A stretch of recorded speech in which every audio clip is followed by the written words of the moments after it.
सर्वशक्तिमान परमेश्वरका वचनहरूको वाचन संग्रह। परमेश्वरको इच्छा अनुसार कसरी सेवा गर्ने।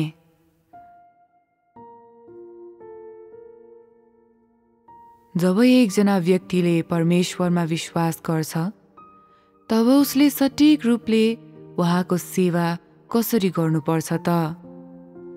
परमेश्वरको सेवा गर्नेहरूले कुन शर्तहरू पूरा गर्नुपर्छ र कुन सत्यताहरू बुझ्नुपर्छ, अनि तिमीहरू आफ्नो सेवामा कहाँनिर बाटो बिराइरहेको हुन सक्छौ। तिमीहरूले यी सबै कुराहरूको उत्तर जान्नुपर्छ। यी विषयहरूले तिमीहरू परमेश्वरमा कसरी विश्वास गर्छौ अनि पवित्र आत्माले दोहोर्याउनु हुने बाटोमा कसरी हिँड्छौ र सबै कुरामा परमेश्वरको योजनाबद्ध कार्यहरूमा कसरी समर्पित हुन्छौ भन्ने कुरालाई छुन्छ। अनि त्यसले तिमीहरूमा हुने परमेश्वरको कामको हरेक कदमलाई बुझ्ने अनुमति तिमीहरूलाई दिन्छ। जब तिमीहरू त्यस बिन्दुमा पुग्छौ, तब तिमीहरू परमेश्वरमा विश्वास गर्नु भनेको के हो, परमेश्वरमा कसरी सही प्रकारले विश्वास गर्ने र परमेश्वरको इच्छासित एकतामा काम गर्नका निम्ति तिमीहरूले के गर्नुपर्छ भनी बुझ्नेछौ।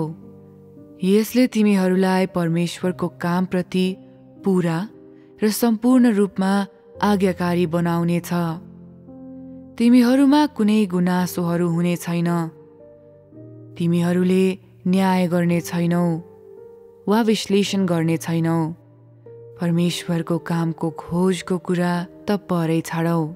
यस्तै प्रकारले तिमीहरू मृत्युसम्मै परमेश्वरको आज्ञा पालन गर्न, तिमीहरूलाई मार्ग निर्देशन गर्ने र तिमीहरूलाई एउटा भेडा जस्तै मार्ने अनुमति परमेश्वरलाई दिन सक्नेछौ।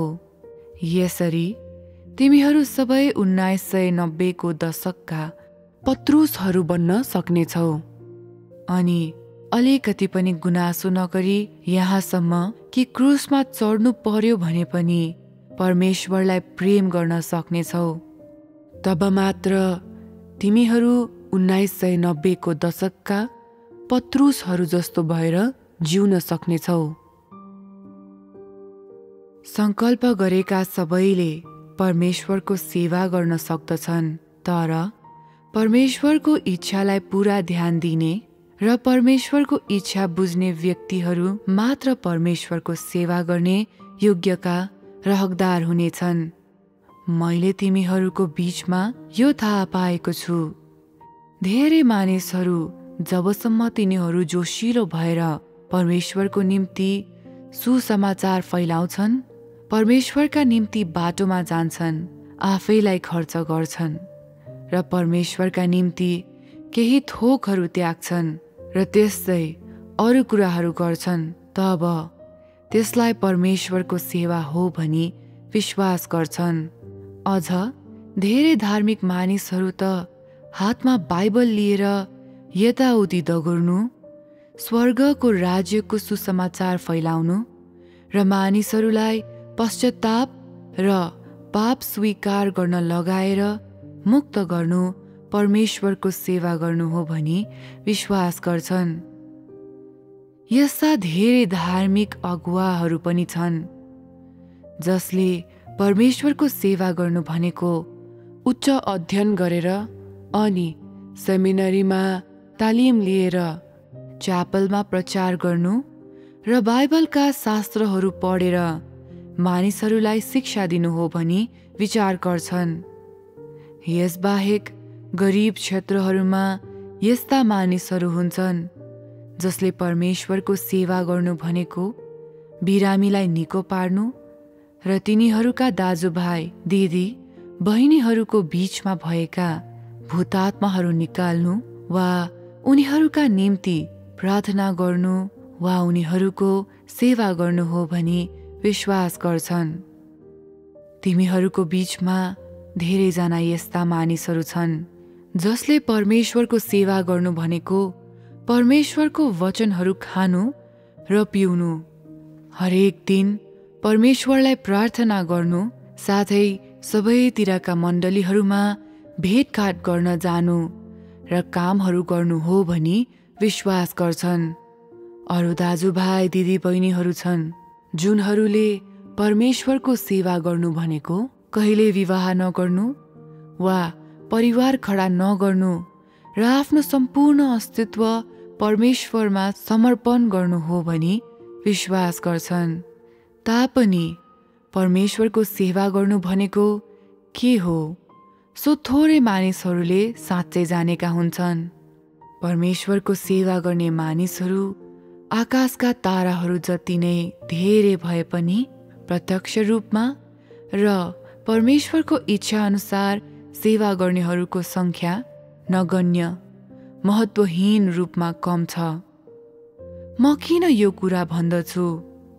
यसकारण भन्दछु कि तिमीहरू परमेश्वरको सेवा भन्ने वाक्यांशको अर्थ बुझ्छौ अनि परमेश्वरको इच्छा अनुसार कसरी सेवा गर्ने भन्ने कुरा त झनै कम बुझ्छौ। परमेश्वरको कस्तो किसिमको सेवा वास्तवमा उहाँको इच्छासँग एकतामा हुन्छ भन्ने कुरा मानिसहरूले झट्टै बुझ्नु आवश्यक हुन्छ। यदि तिमीहरू परमेश्वरको इच्छा अनुसार सेवा गर्न चाहन्छौ भने पहिले तिमीहरूले यो बुझ्नुपर्छ कि परमेश्वरका निम्ति कस्ता किसिमका मानिसहरू मन पर्दा हुन्छन्। परमेश्वरले कस्ता किसिमका मानिसहरूलाई घृणा गर्नुहुन्छ। परमेश्वरले कस्ता किसिमका मानिसहरूलाई सिद्ध बनाउनुहुन्छ र कस्ता किसिमका मानिसहरू परमेश्वरको सेवा गर्न योग्यका हुन्छन्। कम्तीमा पनि तिमीहरू यो ज्ञानद्वारा सुसज्जित भएको हुनुपर्छ। यसबाहेक तिमीहरूले परमेश्वरको कामको लक्ष्य अनि परमेश्वरले यहाँ र अहिले गर्नुहुने काम जान्नुपर्छ। यो कुरा बुझेपछि अनि परमेश्वरको वचनको मार्गदर्शनद्वारा तिमीहरू पहिले प्रवेश पाउनुपर्छ र पहिले परमेश्वरको आज्ञा प्राप्त गर्नुपर्छ। एकचोटि तिमीहरूले परमेश्वरको वचनहरू वास्तविक रूपमा अनुभव गरेपछि र तिमीहरूले साँच्चै परमेश्वरको कामलाई जानेपछि तिमीहरू परमेश्वरको सेवा गर्न योग्यको बन्नेछौ। अनि जब तिमीहरू उहाँको सेवा गर्छौ त्यसबेला परमेश्वरले तिमीहरूका आत्मिक आँखाहरू खोलिदिनुहुनेछ र उहाँको कामलाई अझ राम्ररी बुझ्ने र त्यसलाई स्पष्ट रूपमा देख्ने तिमीहरूलाई अनुमति दिनुहुनेछ। जब तिमीहरू यस वास्तविकतामा प्रवेश गर्छौ तब तिमीहरूका अनुभवहरू अझ गहन र वास्तविक बन्नेछन् अनि त्यस्ता अनुभवहरू प्राप्त गर्ने तिमीहरू सबै मण्डलीहरूको माझमा हिँड्न सक्नेछौ अनि आफ्ना दाजुभाइ दिदी बहिनीहरूका निम्ति प्रबन्ध गरिदिन सक्नेछौ।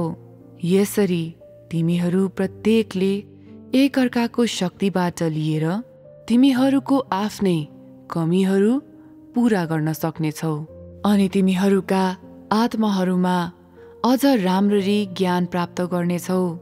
यस्ता वास्तविकता प्राप्त गरिसकेपछि मात्र तिमीहरू परमेश्वरको इच्छा अनुसार सेवा गर्ने बन्नेछौ र तिमीहरूको सेवाको अवधिमा परमेश्वरद्वारा सिद्ध बनाइनेछौ। परमेश्वरको सेवा गर्नेहरू परमेश्वरका घनिष्ठहरू हुनुपर्छ। तिनीहरू परमेश्वरलाई मन पर्दो हुनुपर्छ र परमेश्वरप्रति अत्याधिक वफादार हुन सक्ने हुनुपर्छ। चाहे तिमीहरू एकान्तमा व्यवहार गर वा सार्वजनिक स्थानमा, तिमीहरू परमेश्वरको सामु परमेश्वरको आनन्द प्राप्त गर्न सक्छौ। तिमीहरू परमेश्वरको सामु दरिलो भई खडा हुन सक्छौ अनि अरू मानिसहरूले तिमीहरूसँग चाहे जस्तो सुकै व्यवहार गरे पनि तिमीहरू त्यही बाटो हिँड्नेछौ जहाँ हिँड्नु पर्छ अनि परमेश्वरको बोझलाई सारा वास्ता दिनेछौ। यस्ता मानिसहरू मात्र परमेश्वरका घनिष्ठहरू हुन्। परमेश्वरसित घनिष्ठ व्यक्तिहरू प्रत्यक्ष रूपमा उहाँको सेवा गर्न सक्षम हुन्छन्, किनकि तिनीहरूलाई परमेश्वरको महान आज्ञा र परमेश्वरको बोझ दिइएको हुन्छ। तिनीहरू परमेश्वरको हृदयलाई आफ्नो हृदय बनाउन सक्षम हुन्छन् र परमेश्वरको बोझलाई आफ्नै बोझ जस्तो गरी लिन्छन् र तिनीहरूका आफ्नो भविष्यका सम्भावनाहरूमाथि विचार गर्दैनन्। तिनीहरूको कुनै सम्भावना नहुँदा र तिनीहरू केही कुरा प्राप्त नगर्न खडा हुँदा पनि प्रेमिलो हृदयले सधैँ परमेश्वरमा विश्वास गर्छन्। अनि यसैले यस प्रकारका व्यक्ति परमेश्वरको घनिष्ठ हुन्छन्। परमेश्वरका घनिष्ठ व्यक्तिहरू परमेश्वरका विश्वास पात्रहरू पनि हुन्। परमेश्वरका घनिष्ठ व्यक्तिहरू मात्र उहाँको बेचैनी र उहाँका विचारहरूमा सहभागी हुन सक्छन्। अनि तिनीहरूका देह कष्टमय र कमजोर भए पनि तिनीहरू कष्ट सहन सक्षम हुन्छन् अनि परमेश्वरलाई प्रसन्न तुल्याउनका निम्ति आफूलाई मन परेको थोक त्याग्छन्। त्यस्ता मानिसहरूलाई परमेश्वरले अझ बढी बोझहरू दिनुहुन्छ अनि परमेश्वरले गर्न चाहनु भएको कुरा त्यस्ता मानिसहरूको गवाहीमा उत्पन्न हुँदछ। यसैले यस्ता मानिसहरू परमेश्वरका निम्ति मन पर्दो हुन्छन्। तिनीहरू परमेश्वरको आफ्नै हृदय अनुसारका परमेश्वरका नोकरहरू हुन्। त्यस्ता मानिसहरूले मात्र परमेश्वरसँग मिलेर शासन गर्न सक्छन्।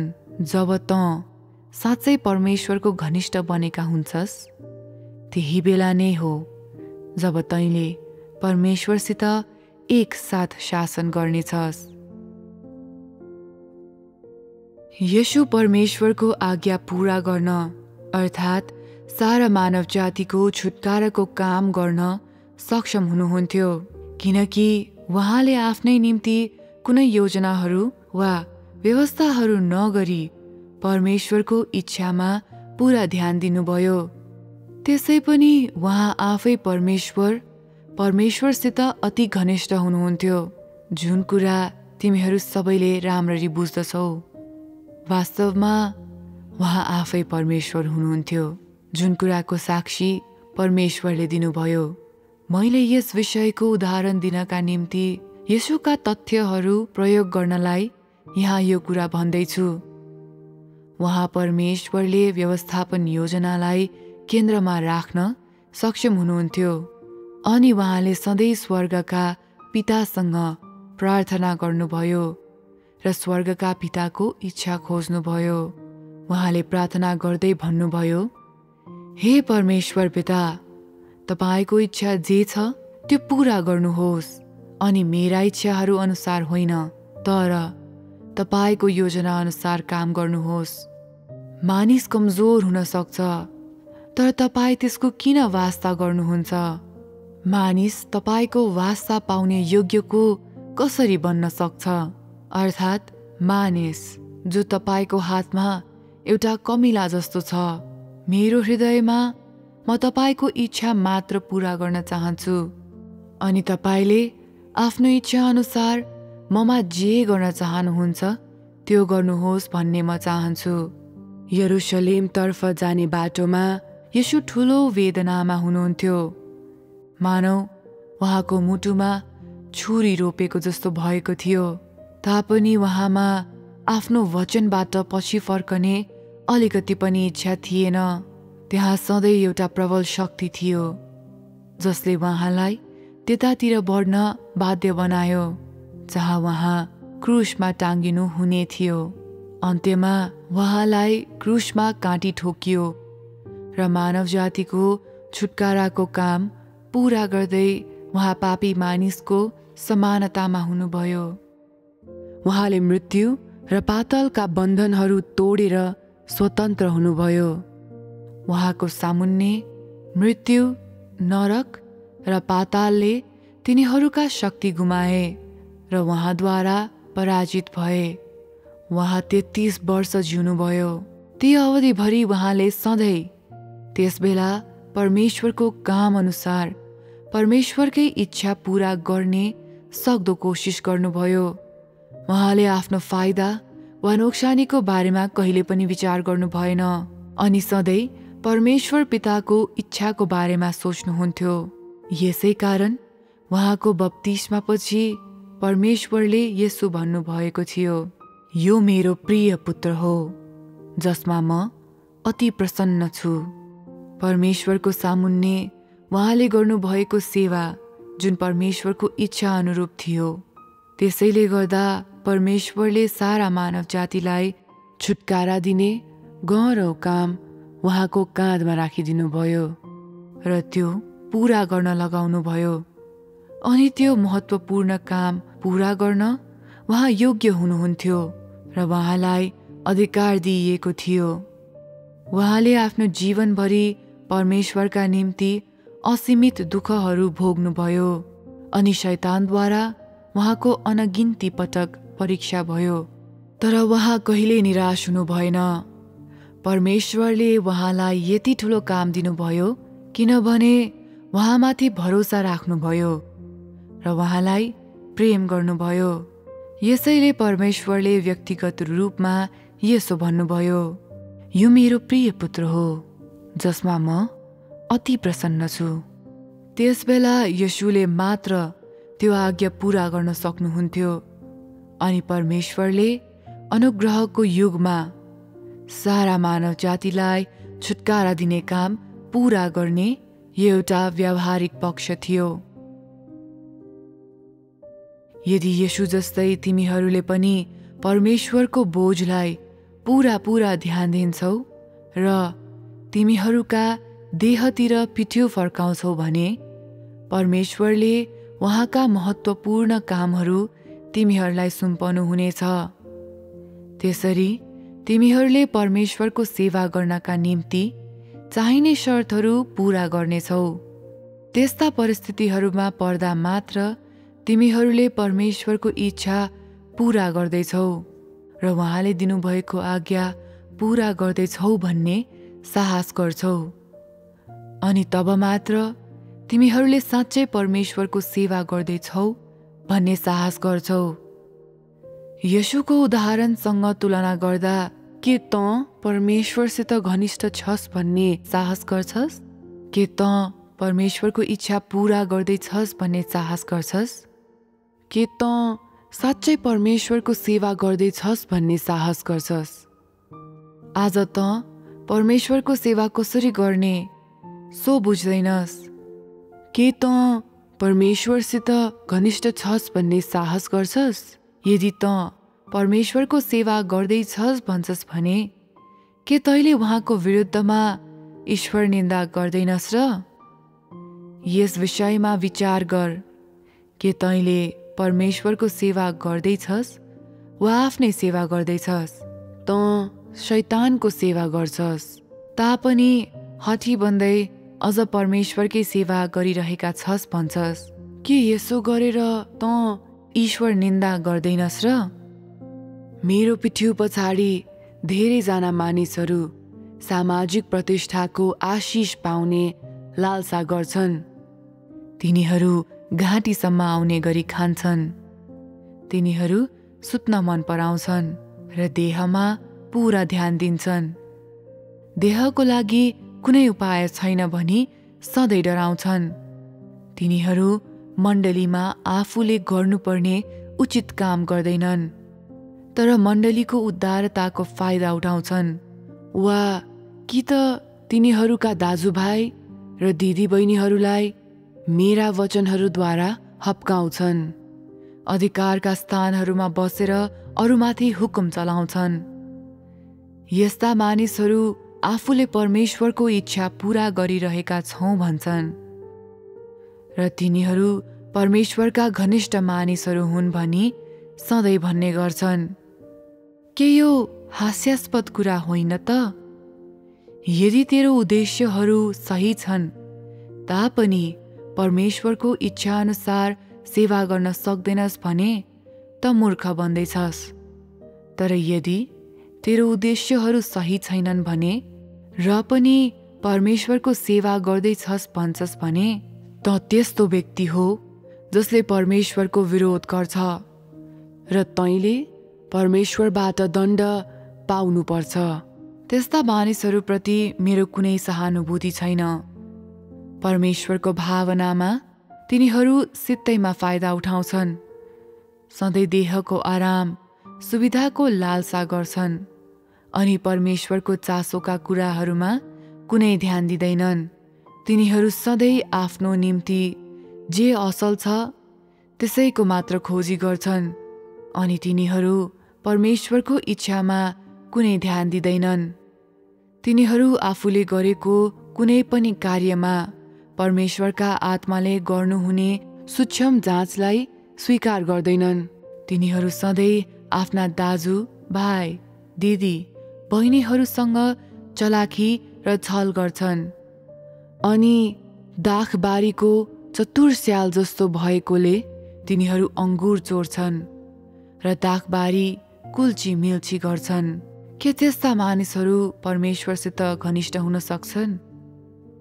के त परमेश्वरका आशिषहरू पाउने योग्यका छस्? त आफ्नै जीवन र मण्डलीका निम्ति कुनै बोझ उठाउँदैनस्? के त परमेश्वरको आज्ञा पाउने योग्यका छस्? त जस्तो व्यक्तिलाई भरोसा गर्ने आँट कसले गर्ला? जब त यस्तो प्रकारले सेवा गर्छस्, के परमेश्वरले तँलाई अझ ठुला कामहरू सुम्पने आँट गर्नुहुन्छ होला? के त्यसले काम अझ ढिलो गराउँदैन र? परमेश्वरको इच्छा अनुसारको सेवा गर्न कुन कुन शर्तहरू पूरा गर्नुपर्छ त्यो तिमीहरूले जान भनेर मैले यो कुरा भनिरहेको छु। यदि तिमीहरू आफ्नो हृदय परमेश्वरलाई दिँदैनौ भने, यदि त येशूले जस्तै परमेश्वरको इच्छामा पूरा ध्यान दिँदैनस् भने परमेश्वरले तँमाथि भरोसा गर्न सक्नुहुन्न अनि अन्त्यमा तैँले परमेश्वरबाट दण्ड पाउनेछस्। सायद आज परमेश्वरको निम्ति तैँले गर्ने सेवामा सधैँ परमेश्वरलाई धोका दिने उद्देश्य राख्छस् र लापरवाही साथ उहाँसित व्यवहार गर्छस्।